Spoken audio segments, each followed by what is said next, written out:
Hi everyone, hope y'all are having a wonderful day. My name is Tyler. I make videos about college, career, and personal finance. And today, as my transitional video from talking about Andrew Yang and the Freedom Dividend to personal finance, I'm going to be talking about how you can make $1,000 a day from passive income, and I'm calling it the DIY Freedom Dividend. We all know that the Freedom Dividend would be a life-changing policy and change the lives of millions of Americans. It's evident what $1,000 can do for millions of individuals and families. And that's why in this video, I want to put you in the driver's seat. How you can make $1,000 a month passively, meaning not from work, not from your time, but essentially while you sleep. So what exactly am I talking about here? No, it's not some get-rich-quick scheme or a scam. What I'm talking about here is the topic of investing. I'm gonna make this video as entry level as possible that anyone can understand, it's even a child. So to start off, I know a certain amount of you out there watching this video right now think that the path to becoming rich / just well off or better off in general is saving. But what if I told you that is only half of the formula? The other half being this idea of investing. Having money make money for you. So what is an investment? I'm gonna make it super easy to understand here. Think of it as a thing you put money in or you buy that ends up making you money back. So let's use an example of a vending machine. So let's say you buy a vending machine and you stock it up full of drinks for, call it $1,000. Now people buy from your vending machine, and by the time it's empty, you're net positive $100, meaning you made $100 profit, not including the amount you had to put in to fill the vending machine. So granted that it was $1,000 to buy that vending machine, and you made $100 profit from selling everything in that vending machine, you do that 10 more times and you break even. And every single time you refill the vending machine after that, that's profit. So hopefully that paints the picture or idea of what investing is and how powerful it really is, because this is the method that people use to become better off, to increase their net worth, to live a better life in general. So then, what is passive income? Going back to that example with the vending machine, did you have to stand there and hand out those drinks to people as they purchased from your vending machine? No, it's a machine. It does it automatically. You can be out, I don't know, golfing, playing Call of Duty, going to school, going to work, but that vending machine is still there and will still make you money automatically. It's like it's on autopilot. That is the idea of passive income. An income that doesn't necessarily require you to be putting effort and time into it in exchange for that money. All right, so now that we're on the same page, let's get to the video. The 5 ways that you can make $1,000 each month through passive income, and I'm calling it the DIY Freedom Dividend. Also, one more thing I need to say, this is not financial advice. I am not a financial advisor. I am a college student making a video in his dorm room, but with that said, I just need to say that so I don't get in trouble or anything, and let's get on to the video. So the first method I'm going to be talking about, and honestly, I'm just going to go off and say that this is my personal favorite, so if you want just to watch the most important part of the video, watch this part and you can I'll give you the pass to leave, but please stick around if you want to support me. So number 1 is stock market investing with index funds. So to explain what exactly this is, a fund is essentially a collection of stocks that are conveniently under one investment. So with that knowledge, an index fund is a type of fund that mimics the performance of the stock market as a whole. So in comparison with mutual funds, which is another type of fund that you may have heard, for all intents and purposes, index funds generally yield a higher return in the long run, all things considered, meaning the management fees considered, in long run, meaning over the course of basically as long as the stock market has existed. And the most popular index fund is the S&P 500 index fund, which tracks the S&P 500, which is essentially the top 500 largest companies in the US. So there are other index funds that are pretty good as well, but in this video, I'm not really going to get into that. Just know that in my opinion, index funds are the best way to invest your money for passive income, because really it's like the easiest way to invest in the stock market, and it provides a pretty decent return on top of that. And at the same time, it's pretty stable. It's I don't want to necessarily use the word safe, but it is one of the safer methods of investing, if that makes sense. And definitely out of all of these, it is the most passive. You really don't even need to think about, okay, what type of index fund should I invest in, or what type of stock, whatever it may be.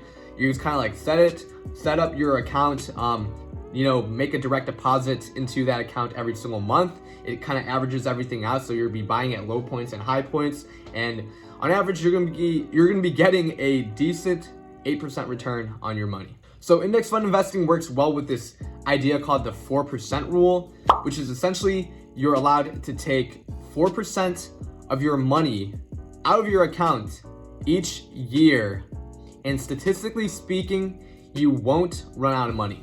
Meaning, if you want to make $1,000 each month, you would need to invest $300,000 into the index fund in order for the 4% rule to apply. Now, I know 300K is a lot of money. The average person doesn't have that in their back pocket, but that stresses the importance of starting immediately, right? Starting literally as soon as possible. At the end of this video, whatever it may be, the sooner you get this set up and you start investing into your index funds or investing to any mode in general, the better off you will be as you build up this nest egg of investments to hopefully one day get to 300K, get to whatever goal you have. It could be more, it could be less. Because, okay, let's say you're fine with $500 a month, right? Let's say you want $500 a month passively. Okay, well, cut that number in half. Now all you need is 150K, which again, it's still a lot of money, but in the grand scheme of things, it's possible if you really set your focus on it. And on the other hand, let's say you want to make $4,000 a day. Let me do that quick mental math. That means you would need 1.2 million in your account. But $4,000 a month, that's pretty much a living salary, a modest living salary depending on where you live, but you can live off of that. Now, like I mentioned earlier, I'm going to be making a video talking about the various different funds that I recommend and different strategies for the 4% rule in another video, but for the sake of this video, or for the sake of simplicity, for now, just think, okay, index funds, the best and most passive way to make $1,000 each month. All right, so number two, the next thing I want to talk about are individual stocks. So if index funds generally give you this safe average return for the market, the goal for individual stock market investing is to beat that average. Because otherwise, what is the point of choosing, individual stocks? It's more work, and if you don't get a better return, then might as well just invest in an index fund. And just for your information, just in case I didn't say this already, the average stock market return each year is around 8%. So if you're into individual stock market investing, that is your goal. But yeah, this is essentially how I was able to more than double my brokerage account in just 1 year with a return of just under 120%. Thank you, Tesla. With that said, I will go out on a limb and tell you that this is hard. This is not something that any average person should do. In fact, I don't even know if I'm going to continue to do it, because over the long term, it has been proven that 90% of people, or either 90 or 98%, anyways, a very high percent of people will not outperform the market. Meaning, statistically speaking, you are better off just investing in index funds, but I do acknowledge the appeal of investing in individual stocks because I do it myself. And the reason why I do it is I see it as more of a faster way to build up your wealth, but not necessarily to build passive income, because I don't view this as passive income really, because if you want to make a sound investment, you're going to need to do your research. You need a foundational knowledge of how the stock market works, things to look out for, and it requires your time, which is not passive. which is exactly why I wouldn't recommend this for like the 4% rule, because one, there's no statistical data backing that, you know, if you only take out 4% each year for your individual portfolio of like, it could be random stocks, there's no evidence in the past showing that you will, you know, make a profit and you won't run out of money. But overall, investing in individual stocks, it's a lot more complicated than index fund investing, where you're kind of just doing stuff on autopilot, and chances are you're not going to be better off. So I just want to name this because there are going to be people out there that are interested in it, and if you are willing to put in the time and effort, there's anything's possible. You're always able to have the possibility of beating the market, but you know, don't be overconfident in yourself. That's a big thing that I had to learn over the three past years that I've been investing. It's just the idea of like, it's a battle of knowledge, it's a battle of news, it's a battle of grit, but most of all, it's a battle of emotions. And you know, you need to be like robot-like when you're investing in individual stocks, because if you're not, your emotions are going to get the best of you. And if you're looking at your account every single day, I wish you the best of luck. So individual stocks, overall, not good as a freedom dividend, right? Like something that gives you freedom and you can like do passively, but it is a good wealth building tool. It's a good side hustle. And if you're interested in stock market investing, or you're kind of on the fence, you don't know what to do, I highly encourage you to sign up with Robinhood. So that is the app that I use, the brokerage that I use to personally invest in these stocks. You know, tons of people use it. It's not the most complex tool, but it's very good for beginners, right? It's easy to understand. And if you sign up through my link down below, we'll both get a free stock. So if you want to support your boy while also getting a free stock, which who wouldn't want to do that? The stocks range from $5 to $1,000. So there's a chance you might get $1,000 stock. Don't count on it though. The only times I've been getting free stocks, I've been getting like $5 stocks from like Chesapeake Energy or whatever. But yeah, do that. So back on the video. All right, so number 3 is stock market dividend investing. Now, it's similar to conventional stock market investing, but there's one specific thing that kind of changes the way you view these stocks. It's a different, let's say it's a different philosophy of investing in the stock market. All right, so let me explain the differences right here. So with conventional stock market investing, you're planning on profiting through what is known as appreciation, meaning a $60 Coca-Cola stock would hopefully be worth more than $60 in the future. Now, on the other hand, with dividend investing, you're not banking on that $60 price tag to increase. You're instead relying on or planning on profiting through dividend checks that the company Coca-Cola will be sending you in the mail for what? Owning their stock. So again, instead of relying on the same Coca-Cola stock to increase in price, you'll be banking on that 2.69% dividend Coca-Cola will be paying for you, simply for owning their stock. Now, I want to note that not all companies offer dividends, and dividend funds do exist. So if you want to diversify, that is a great way to do so.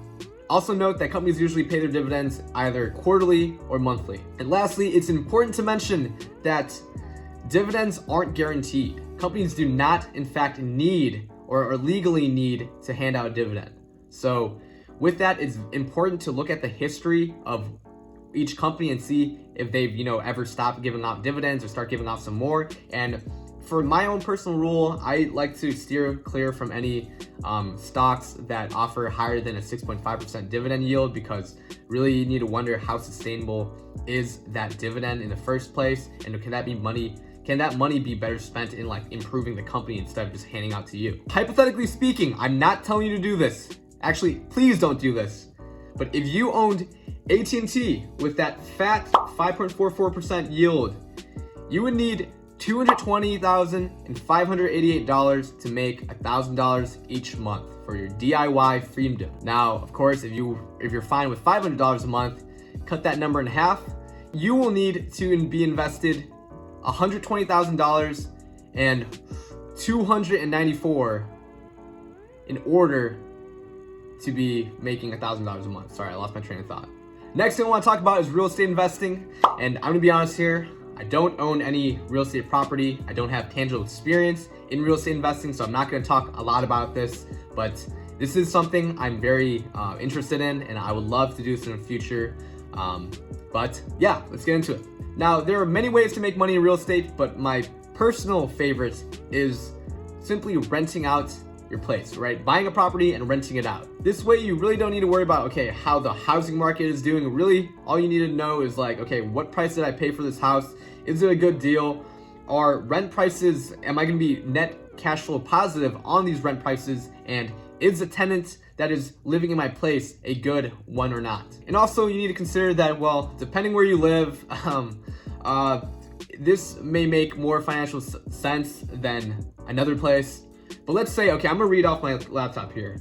Let's say you buy a property for $200,000 with a 20% down payment of $40,000. You rent this place out for $1,000 a month, and your mortgage payment is likely gonna be around, let's call it $800, but your principal pay down is like half of that, it's $400. And bear with me, this might not be an entirely realistic situation, but here you'll be making a cozy $200 each month profit, right? Cash in your hand, plus an additional $400 going directly to principal pay down, meaning you're paying down this mortgage so you will eventually own this house outright in 30 years. And of course, after that, that $1,000 a month that tenant's paying, pretty much going entirely to you. Now, the last method I want to talk about, the last way that you can make $1,000 each month through passive income is through investing into REITs. So REITs stand for Real Estate Investment Trust. It's basically a hybrid between a stock and real estate investing. Basically, you own a stock share in a company that buys commercial or residential real estate properties. They buy real estate. You're investing in a company that buys real estate. Usually REITs offer higher dividend yields, so maybe that 6.5% rule doesn't apply. I'm not an expert on this, so if you're gonna invest in REITs, do more research. And also, personally, the reason why I don't know a lot about them is I'm really not that interested in them because, you know, if I want to invest in real estate, for one thing, I want to be in control of that property. But also, by investing in REITs, you really don't benefit from the things such as like tax write-offs or whatnot for actually owning a property in the first place. So it's like investing in real estate that I guess in some ways you can't really own, and that kind of like diversifies you. But at the same time, you're kind of trading off those intangible benefits from owning like one property. But yeah, REITs, essentially a hybrid between a stock and a real estate investment property. Okay, I know I threw a lot of information at you, but look, you can't learn all this in one day. My goal here, more than anything, is to inspire you. It's to inspire you to learn more about investing, right? To have this newfound curiosity in personal finance and just learn for yourself. Because me personally, I didn't have the luxury of being able to rely on my parents to, teach me these things. I literally learned every single thing I know about investing off the internet. The knowledge is there for you, and it's in abundance, actually. But the one simple thing that so many people look, no script or anything. I'm just talking, right? What I want to say is the one thing that's stopping people from getting in a better situation that they are currently in is just not taking action. And my goal for this video was to inspire you to look more into investing. I'm not an expert. Don't even watch any one of my further videos. It doesn't matter. But it's just, I want more people to know about personal finance because it has changed my life. And I know, because of that, I know it can change yours. Because look, the Freedom Dividend is amazing. But having good financial habits, that's something that will last a lifetime. All right, so I hope you all enjoyed this video, and I hope at the very least you all learned at least one thing. Again, I hope this sparked the curiosity for you to actually take action and get into this world of personal finance. There's so many videos out there on YouTube talking about this stuff nowadays. It's literally, you have no excuse to not know about this, not have this knowledge with you, because again, it is life-changing stuff. I'm telling you right now. Also, I want to remind you that if you want a free stock, click the link below to sign up for Robinhood. It's the brokerage that I personally use. It's very easy to understand. And yeah, I mean, why wouldn't you want a free stock? Again, I hope to spark your curiosity with the topic of personal finance and investing. I got a little bit passionate at the end, but I think that really shows how much I actually care about this stuff. If you want to support my channel, please share this video with someone else, and together we can stand to fight poverty. So with that said, hit subscribe if you want to see more videos about college, career, and personal finance, and stay strong. Peace.